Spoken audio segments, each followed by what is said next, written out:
Bonsoir Yannick Jadot. Bonsoir. Bonsoir. Bienvenue. Bonsoir. L'actualité est marquée depuis plusieurs semaines, on l'a vu encore dans ce journal, par ces milliers de migrants qui ont été acheminés en Biélorussie à la frontière avec la Pologne. Vous avez estimé qu'il fallait les accueillir, ouvrir la porte. Alors on comprend vos motivations humanitaires, mais est-ce que ce n'est pas une façon de tomber dans le piège tendu par le président biélorusse et par Vladimir Poutine, le président russe? Absolument pas. Absolument pas. Vous savez, regardez, l'Union européenne s'est montrée unie, soudée, en imposant des sanctions à l'oligarchie corrompue biélorusse, en imposant des sanctions aux compagnies aériennes qui participaient de ce trafic d'êtres humains. Et la volonté du président biélorusse, c'est de déstabiliser l'Union européenne. C'est pas d'organiser les migrations, puisqu'on parle de quelques milliers de personnes, c'est de déstabiliser l'Union européenne. Donc l'Union européenne, par son régime de sanctions, a été unie et efficace.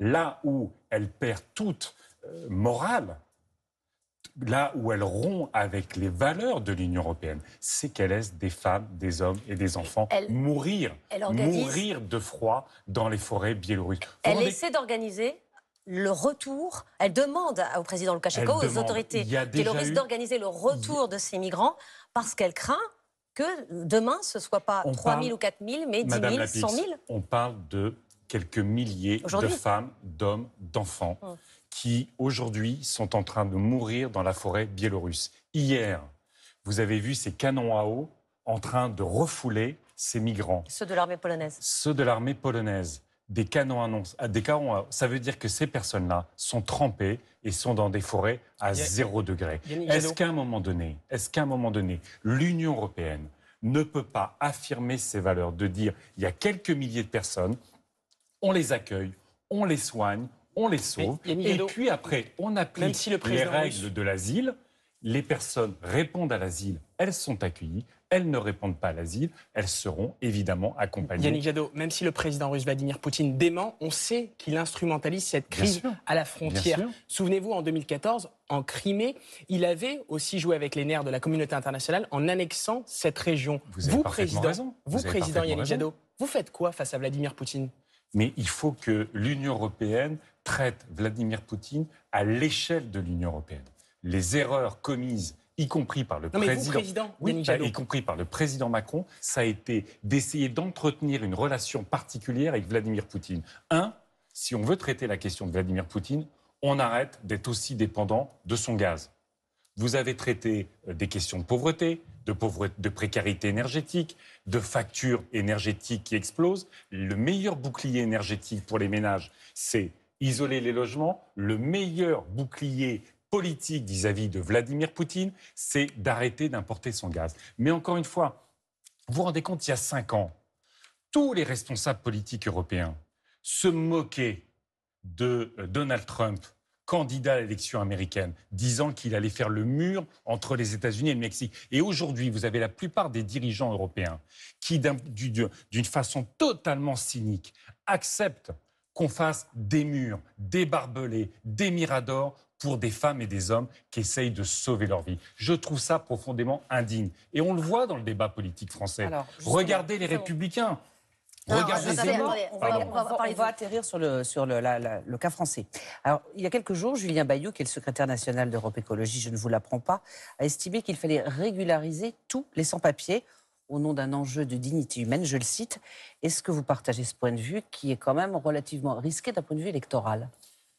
Tous les sans-papiers. Les écologistes, dans cette campagne, même si ce sont peut-être les derniers, défendront les valeurs de la République qui sont les valeurs de la France. La liberté, l'égalité, la fraternité. Quand vous avez des femmes et des hommes qui risquent leur vie, oui, il faut les accueillir en dignité. Sur la question de la régularisation, on a aujourd'hui dans notre pays des situations inhumaines et invraisemblables. Souvenez-vous de Laye Fodé Traoré, cet apprenti dans la boulangerie de Besançon. Et vous avez... Non, parce que c'est ça l'enjeu. Vous savez très bien que vous pouvez me citer, nous citer un certain nombre de cas qui sont emblématiques. Attendez, non, mais c'est ça la réalité, le signal politique envoyé de la régularisation de tous les enfants, quels qu'ils soient. Cas par cas. Vous ferez au cas par cas. Au cas par cas. Mais quand vous avez un apprenti boulanger, quand vous avez le boulanger, et ça émue la France entière, ça montre que la France n'est pas zémourienne, comme on le dit. Ça émue la France entière. Stéphane Rabaclé, qui, boulanger, dit « Moi, je fais la grève de la faim. Ce jeune gars-là qui est arrivé, il mérite ses papiers. » Souvenez-vous d'un autre. Non, attendez. Souvenez-vous d'un autre. Ronaldo Mwambe.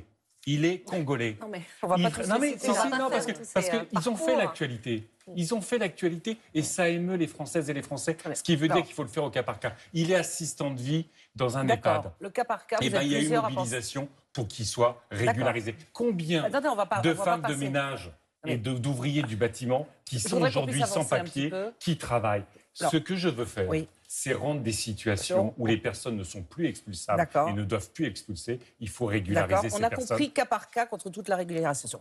Vous parliez du débat à droite en disant qu'il était d'une certaine manière pollué par un certain nombre de propositions sur l'immigration. De fait, c'était une sorte de concours l'épine. Quelle est la philosophie avec laquelle vous abordez ce problème? Est-ce que vous voulez faire des quotas? Est-ce que vous voulez faire un référendum? Est-ce que vous voulez expulser plus? En gros, est-ce qu'il y a un problème avec l'immigration en France?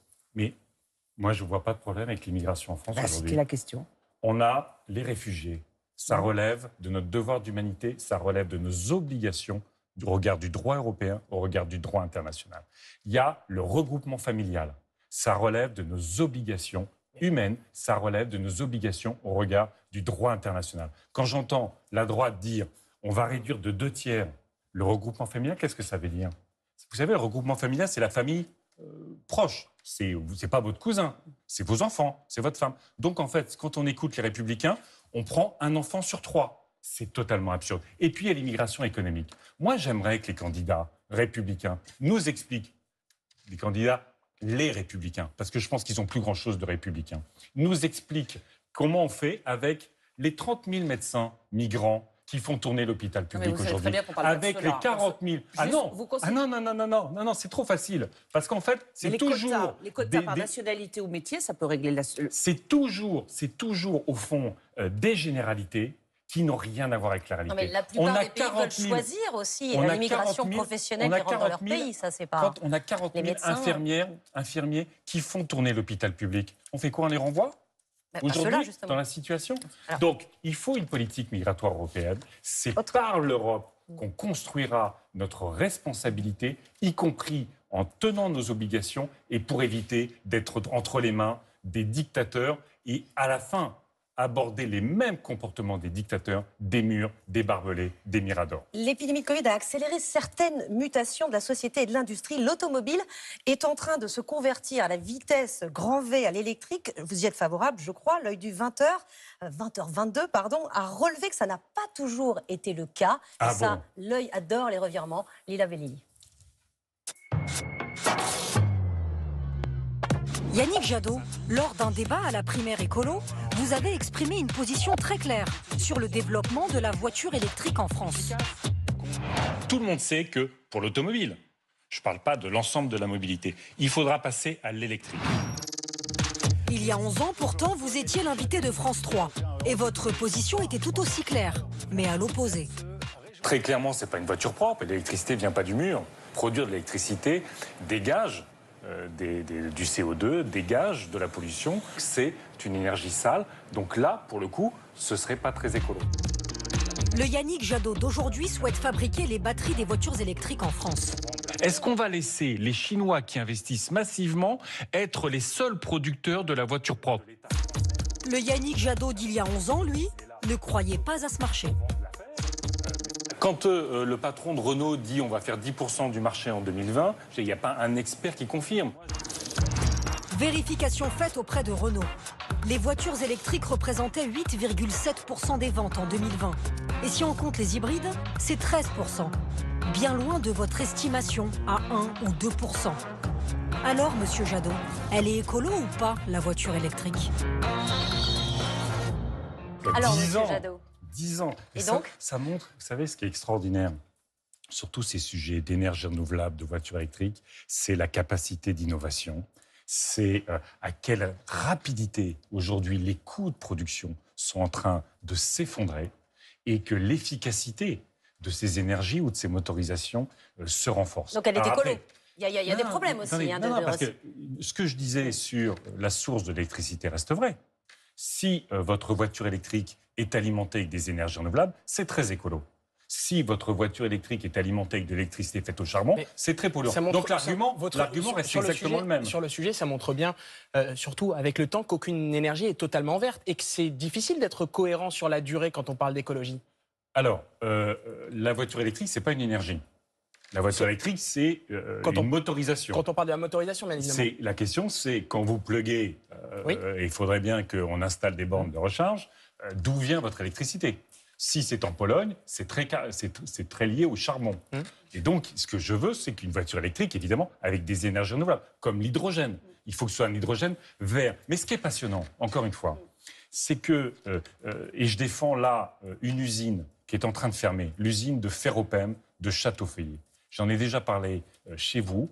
On a des usines en Savoie qui font du silicium. Du silicium, on a besoin pour les batteries électriques, pour les panneaux photovoltaïques, pour les microprocesseurs. On en a besoin aussi pour tous les produits liés à la santé. Et ce gouvernement laisse fermer une usine alors qu'on a besoin de ce silicium pour faire une vraie filière française. Et vous savez d'où on va l'importer, ce silicium? On va l'importer de Chine. On va l'importer du Xinjiang, où les Ouïghours travaillent en situation de semi-esclavage. C'est vrai que vous aviez Moi, déjà je évoqué veux réindustrialiser. cette situation. Et je veux effectivement pas que l'industrie automobile disparaisse de notre pays, remplacée par les Chinois, les Américains ou même les Allemands qui sont en train d'accélérer. Moi, je veux une industrie automobile française. Et puis, on verra comment fournir à l'ensemble des Français l'électricité. Justement, on va en parler, parce qu'il va y avoir une consommation d'électricité qui va augmenter, puisqu'on va décarboner notre industrie, nos voitures. Et ce matin, la Cour des comptes a alerté le gouvernement. En 2040, on l'a vu tout à l'heure dans notre sujet, nos centrales nucléaires seront pour la plupart obsolètes. Il faut vite prendre une décision où on manquera d'électricité. Dans ce contexte, est-ce qu'on peut imaginer vraiment se priver du nucléaire? Écoutez, aujourd'hui, quand vous regardez, vous savez, dans les années 70, la France a fait le choix du nucléaire pour éviter le pétrole. On peut discuter, mais c'était l'option pétrole contre nucléaire. Ce qui nous permet d'être un peu plus propre que d'autres. On a été capable d'avoir un incroyable plan d'investissement. On a été capable d'avoir de grandes politiques publiques assises sur des ingénieurs de qualité, des ouvriers de qualité. Moi, je veux faire exactement la même chose avec le renouvelable, parce qu'aujourd'hui, ce n'est pas pétrole contre nucléaire, c'est nucléaire contre énergie renouvelable. Une question simple. Et moi, je veux... Dans quel délai on sort du nucléaire? C'est très simple. Très simple. On investit sur la réduction des consommations d'énergie. Quand vous isolez votre logement, évidemment, vous consommez moins. L'écologie, c'est pas une douche froide dans le noir tous les mois. Et dans le même temps, on va consommer beaucoup plus d'énergie, d'électricité. On va consommer plus d'électricité. Que ça peut être 35% d'augmentation. Ça dépend des scénarios. Oui, enfin, il y a un scénario qui est le plus probable pour RTE. Oui, mais c'est plus 35%. Mais par exemple, vous voyez, est-ce qu'en isolant, on va arriver à compenser tout ça? RTE, par exemple, dans son scénario, ne prend pas en compte le télétravail. C'est une incroyable modification liée à la pandémie, et reconnaissez que ça va changer nos habitudes. On ne sait pas dans 5 ans où on en sera au niveau du télétravail. Le choix que la France doit faire, c'est est-ce qu'on investit dans le nucléaire, est-ce qu'on investit dans les énergies renouvelables? Moi, je vous ai apporté un graphique parce qu'il y a un tel malentendu sur les prix de l'énergie que je veux montrer ce graphique. Regardez, vous avez ça, le jaune, c'est le photovoltaïque. Division par 10 en 10 ans du coût du photovoltaïque. Là, en bleu, c'est l'éolien, moins 70%. Et là, en rouge, c'est le nucléaire. Ce que je veux faire, vous l'avez bien compris, c'est les investissements dans le stockage. Parce qu'évidemment, le problème de l'éolien, c'est de stocker l'énergie, puisque quand il n'y a pas de vent, il n'y a pas d'énergie. Ça, c'est pas pris en compte. Vous parliez de RTE. RTE a des scénarios 100% renouvelables. Oui. Ce que je veux dire, qui sont beaucoup plus chers que les scénarios. Non, ça a été contesté. Ça a été contesté. Si, ça l'est encore. Il y a 10 milliards par an, quand vous regardez ça, différence. En fait, le nucléaire que propose l'électricité nucléaire que propose Macron est 2 fois plus cher que l'électricité renouvelable que je propose. D'accord, mais vous faites ça quand François Hollande dit on investit massivement. Ça prend 30 ou 40 ans la sortie du nucléaire. Regardez, vous dites, regardez, ils sont gentils. Ils ont tous lancé le programme EPR. l'EPR de Flamanville. Ça devait nous coûter 3 milliards. La Cour des comptes dit aujourd'hui, ça nous coûte, et il est toujours pas en 17 à 20. 20 milliards. 17 à 20. Plus de 10 ans de retard. Ce que propose Emmanuel Macron, c'est une gabegie de 17 milliards multipliée par 6. Ils espèrent que ça marchera mieux. Ils veulent en construire plus, il n'y en aura pas qu'un. Ils veulent réduire le nombre de pièces. Vous connaissez la formule d'Einstein. Répétez toujours la même bêtise, ça ne fera jamais un succès. D'accord ? Donc, c'est pas la même bêtise qu'ils veulent faire. Ils veulent évoluer, justement. Mais ils veulent évoluer. Sauf que moi, mon sujet, c'est le climat d'aujourd'hui. Mon sujet, c'est, vous avez montré les images de Colombie-Britannique au Canada. Les inondations, on en a eu en France, on en a eu les méga-feux. L'année dernière, en Colombie-Britannique, c'était les méga-feux. Il faut agir immédiatement. Moi, je veux économiser l'énergie, je l'ai dit, déployer les énergies renouvelables, et je suis parfaitement responsable. Il n'y aura pas une famille, pas une entreprise qui manquera d'électricité avec ma transition énergétique. Eh bien, au fur et à mesure, les premières années, au fur et à mesure qu'on déploiera les énergies renouvelables, on fermera les réacteurs nucléaires. Mais il y a un calendrier ? Eh bien, il y a des scénarios aujourd'hui qui nous disent qu'à 2045, on peut avoir fermé l'ensemble du parc nucléaire. C'est ce que nous ferons, mais nous prendrons le temps. Et là, il faudra avoir vraiment installé beaucoup d'éoliennes dans le paysage français. Vous savez, les 19 000 estiment une association dont vous êtes proche. On a aujourd'hui 9 500 éoliennes installées. On a 100 000 pylônes à très haute tension. Personne ne dit rien sur les pylônes à très haute tension. On a 16 000 châteaux d'eau.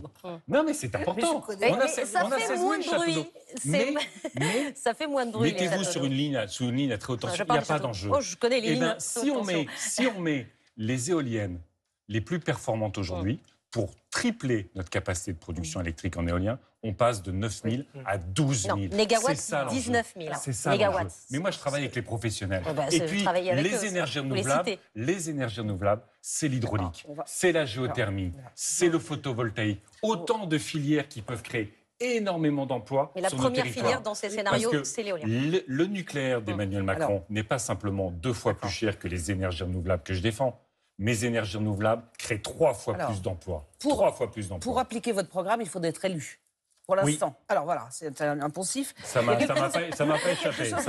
Il y a quelque chose qui s'appelle la primaire populaire. C'est-à-dire c'est une sorte de peuple de gauche désespéré qui souhaite que vous, Anne Hidalgo et Jean-Luc Mélenchon, eh bien vous vous prêtiez à une primaire pour avoir au moins l'espoir d'être peut-être au 2e tour.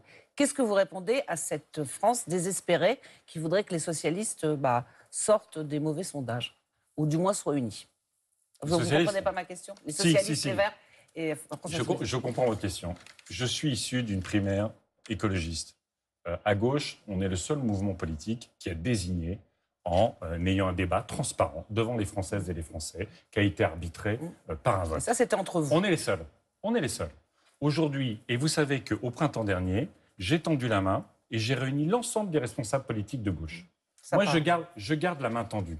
Mais ma conviction absolue, c'est que l'écologie aujourd'hui, parce que justement, elle ne lâche rien sur les valeurs de la République, liberté, égalité, fraternité, sont les valeurs de la France. Parce que le logiciel et le projet écologiste est le seul qui fait face aux défis du climat, de l'effondrement du vivant. C'est le seul qui prend à bras-le-corps la justice sociale. Et bien, c'est derrière ce projet écologiste que je veux rassembler tous les progressistes, tous les humanistes, pour créer la dynamique qui nous permettra de gagner en 2022. Yannick Jadot, une dernière question avant de terminer. Regardez ce qu'a déclaré la première dame, Brigitte Macron, cet après-midi. Elle a répondu à l'arrivée du pronom « Yel » dans le Petit Robert.